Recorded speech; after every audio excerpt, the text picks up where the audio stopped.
So this retreat will be a month?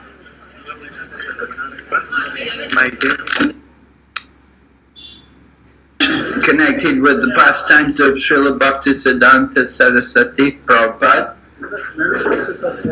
No? There's a lot of room over on the other side. If you're feeling no space, there's trees there with shade and quite nice. If you're in the sun there, you may want to be more in the shade over here, over on this side.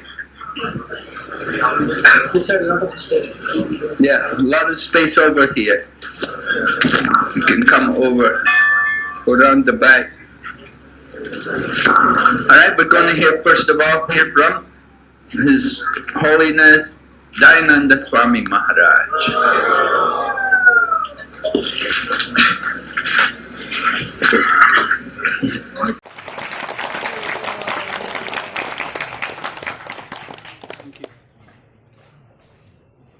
Thank you. Oh, Hare Krishna.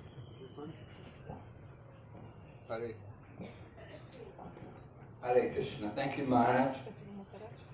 Now today is the auspicious Vyasa Puja of His Holiness Baktisiddhanta Swami Maharaj.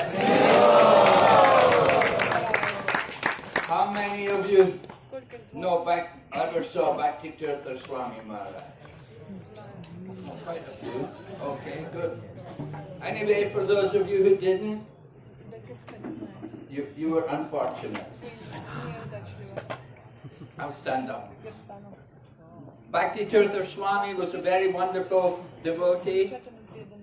He was a black American-bodied person. He studied in Princeton University, graduated with top honors, had a very good job in New York, and he gave it all up and came to Krishna consciousness as a brahmachari. Initially he was serving Tatsvarupa Das Goswami. He was traveling with him for some time. And then Srila Prabhupada began, he wanted us to introduce the books into the libraries. So he was on the library party in USA, meeting different professors in the university and getting them to take sets of Prabhupada's books. And then later on he went to Eastern Europe. Now Eastern Europe in the 1970s, they'd never seen a black-bodied person. And Baktisiddhanta Swami went there. He was a brahmachari at the time. And he was really very successful. And he wrote to Prabhupada about his adventures, what had been happening, and how he was able to distribute so many sets of books in very unusual, very difficult circumstances. And when Prabhupada got the letters, he said, "This man is really amazing." Srila Prabhupada really appreciated this effort. After Srila Prabhupada departed, he was initiated as a sannyasi, and he went to Africa. He was black-bodied, so he went to Africa, he went to Nigeria and Ghana, these places. He was able to make contact with some big chiefs in Africa. And he would dress like them, he would dress like a king, and they would really, he wouldn't go in as a devotee, he would go in more in African kind of dress. And they really loved him in Africa. He was highly successful. He was on radio and television a lot. He was really, really famous. He was really big, really successful there. And he was such a powerful, such a wonderful personality. I remember Rameshwara, now Rameshwara is staying in Mayapur, but at that time Rameshwara was in Los Angeles and he was in charge of the Los Angeles temple. So there was a television program which was, the man running the show was one of these really nasty interviewers who would really run people into the ground and really humiliate them, make them feel really bad. So they wanted a program with Hare Krishna people, they wanted a Hare Krishna devotee to come on the show. So Rameshwara got Baktisiddhanta Sarasvati to come. He said, "You're the only one who can do it." Baktisiddhanta Sarasvati he was so good that people who met him, their hearts would just melt. He was such a warm, loving person. He was really amazing. And he was so dynamic. When we would have kirtan, Lokanath Swami would be singing and he would be dancing. And he would lead the dancing. And he had everybody moving the same way as he was moving. And it was really just, the kirtans, the dancing was just so unbelievable. If you've seen it, it was just so incredibly powerful. People just loved it. And they danced for hours. He was so energetic. So today is his Vyasa Puja, so we're remembering him. He's a very wonderful devotee. We have his Pushpa Samadhi there in Mayapur. So we offer our obeisances to him. And I'm sure he's serving Srila Prabhupada somewhere now. So this is also temple of Baktisiddhanta Sarasvati Prabhupada. He had come here, he stayed here. It was not so well developed in that time. In the times of Srila Baktisiddhanta Sarasvati Prabhupada, it was a very basic, very simple, very small center. But he came here and he stayed here. And he took a vow to chant 1 billion holy names. And he did it here. So Baktisiddhanta Sarasvati Prabhupada, as a young man, of course from his childhood, he was born in the family, his father, seminal father, was Bhaktivinoda Thakur, and his father had brought him up. He brought up all of the children, but especially Bimal Prasad, who was later to become Baktisiddhanta Sarasvati. Bhaktivinoda Thakur gave a lot of opportunities to Bimal Prasad. Bimal Prasad would be with Bhaktivinoda Thakur practically all the time. And he regarded Bhaktivinoda Thakur like his guru. He would address him as Mahasabha. Mahasabha.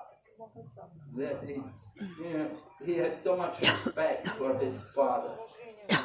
And when Bhaktivinoda Thakur was in Jagannath Puri, Bhaktivinoda Thakur would be giving lectures, and there was this one man coming who was a Babaji, but this Babaji had invented some bogus mantra, and he was propagating this mantra, and he was getting followers.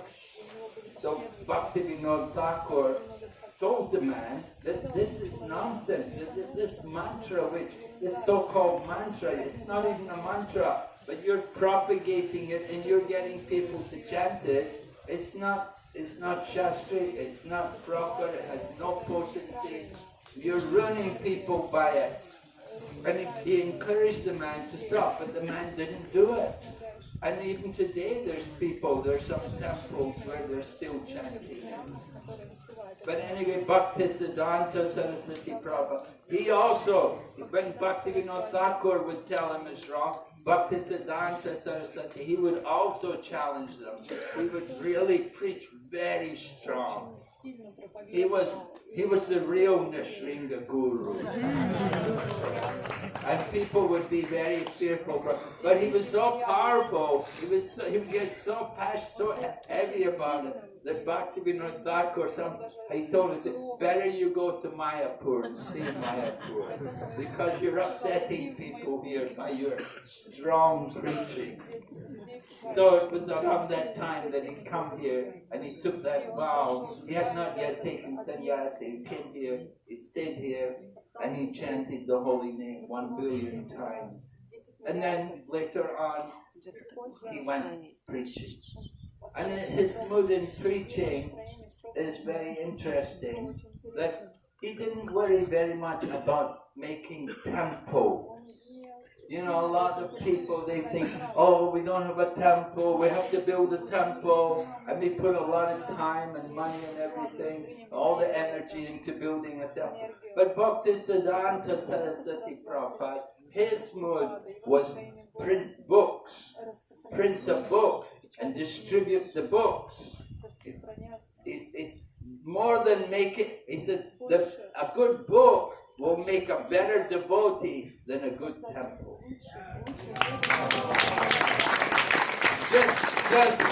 Just having good temples, beautiful temples. Okay, common people will come, oh, so nice, oh, you know. But if they read a book, Prabhupada said himself, he said, the book can change the person's life. Prabhupada told that there was the one devotee, he was actually the GBC, and he was in charge of he was a BBT trustee, and he was a GBC member, and Prabhupada told him, he said, what is the good of your preaching? But if they take one book, that can change their whole life. So, Baktisiddhanta Sarasvati Prabhupada, he had that mood, that distribute books, print books. And the first thing he did when he would get a place, he would buy a printing press. He wouldn't worry about, oh, where are we going to put the altar? What about the Vyasasad? He said, get a printing press. And they would print it, and they would start printing. And he had a daily newspaper. And people would go out, they would go out and sell the daily newspaper. And if they sold even one newspaper and just brought back a few paisa, nowadays people don't even know what is a paisa. But in those days, a few paisa, he would say, very good, you've done very well. And he liked people to go out for preaching. He liked them to go to everyone. If they came back with a lot of money, he said, why you just only go to the rich people? You should go to the common people and preach to them also. And give them books, give them some knowledge, give them some association. So people would go out, they go out for their Sankirtan, they bring back some vegetables, a little rice, a little oil, and some money. He said, very, very nice. He liked that. He liked people to go out for preaching. He even purchased a car. The car, however, was for going to visit the government people, to impress the government. And he would dress opulently. He wore a nice overcoat, and he would wear shoes. And, you know, people would see, this is a sadhu. Because in those days, a sadhu they would be barefooted, and they would only wear 3 pieces of cloth with no stitching. And there's Baktisiddhanta, stitched garments, a jacket, an overcoat, and shoes. And they think, wow, what kind of sadhu? And he's riding in the car. You know, they thought so unusual. But he was showing them that opulence can be used in the service of Krishna. Being a devotee doesn't mean you have to be poverty-stricken. Of course, nothing belongs to the devotee. It all belongs to Krishna. So for Krishna's service, so Srila Baktisiddhanta Sarasvati Prabhupada, he showed this principle of renunciation. Nirbandha Krishna Sambandhe. Srila Rupa Goswami has taught us renunciation in that way, to utilize everything in the service of Krishna. So Srila Baktisiddhanta Sarasvati did like that, He sent devotees to Europe for preaching. He paid for them to go there. He sent money for their maintenance and so on. So he had that vision to spread Krishna consciousness all over the world. And he got that vision from Bhaktivinoda Thakur, because Bhaktivinoda Thakur understood it.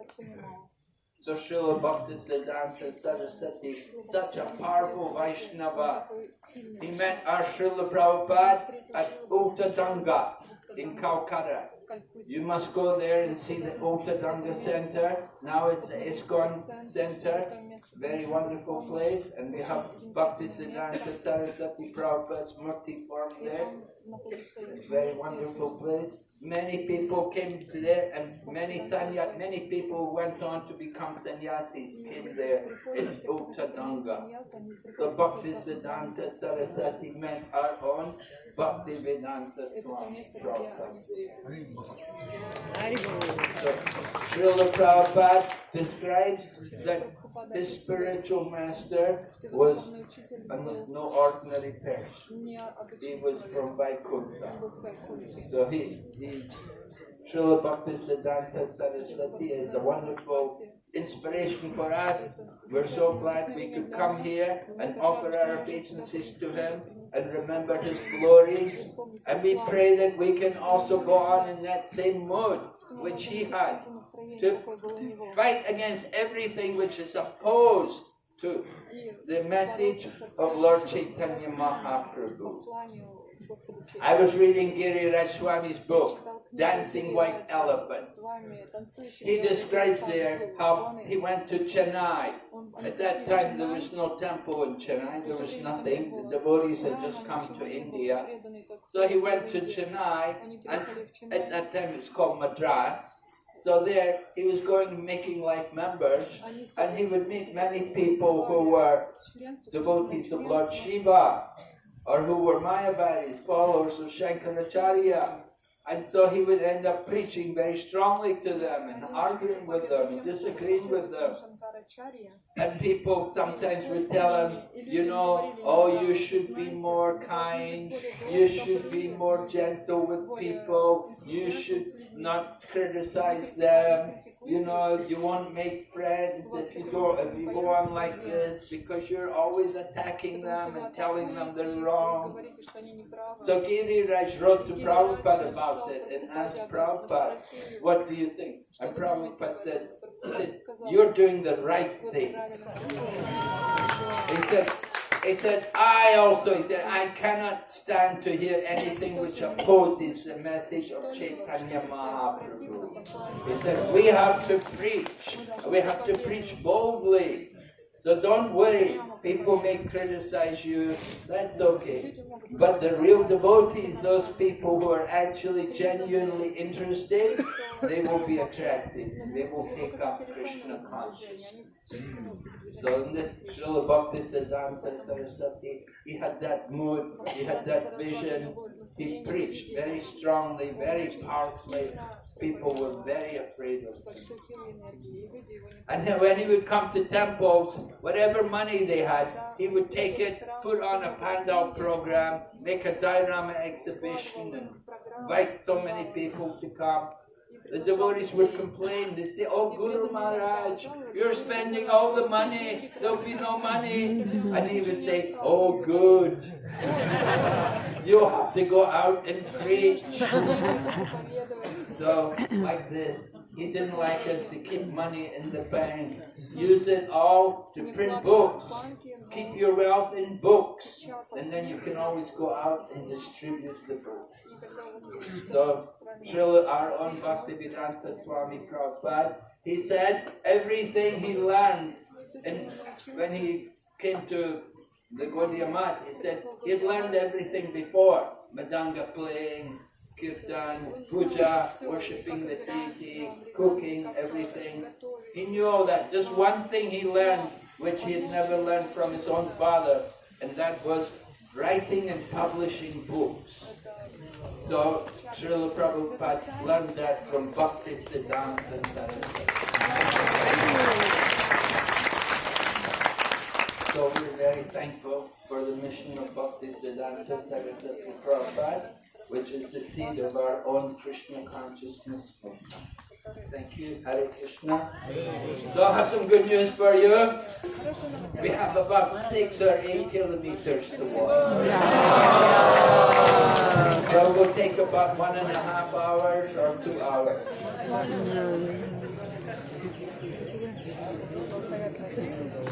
Туда прям показывала почти 3 туда идти.